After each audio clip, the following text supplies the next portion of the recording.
hilo neno kafiri ama bedui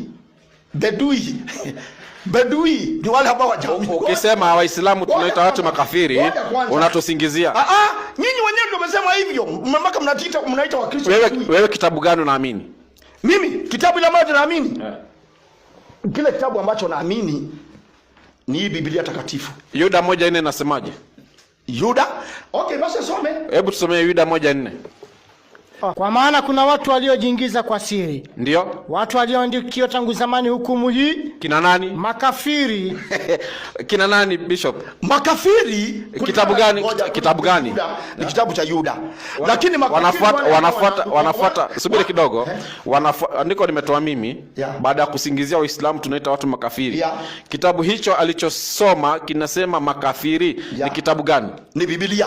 Ya watu gani? Ile ambao mimi naamini, hata useme watu wengine, mimi ambao naiamini. Kumbe kitabu chako kinaita watu nani? Wale ambao wanaitwa makafiri hapa. Na unisikize vizuri. Nakusikiliza. Ni wale ambao hawajamwamini Yesu kama mwokozi wa maisha yao. Wacha andiko liishe.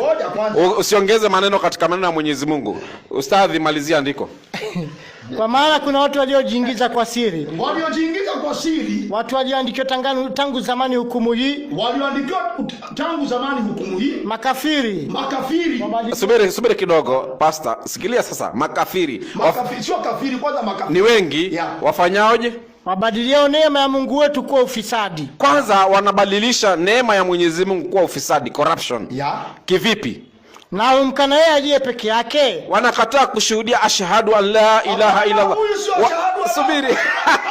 Nimekushika sasa. Hapa inaongea mambo ya Yesu. Usiingize mambo. Subiri kidogo. Subiri hapa ni lugha tu nimebadilisha Kiarabu. Kwa Kiswahili ashhadu na shuhudia kwamba Mungu ni mmoja. Kiswahili. Na huyo Mungu si ndio Yesu? Sasa sikiliza, andiko linasema wanamkana aliye nini? Yeye peke yake Mola.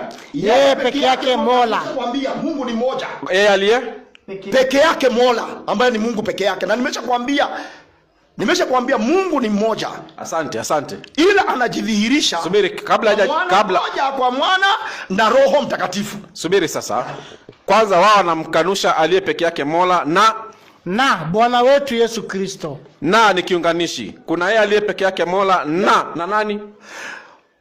Bwana Yesu Kristo. Na nimekuambia huyu Yesu, unajua nimekuambia tena siri ya utaua.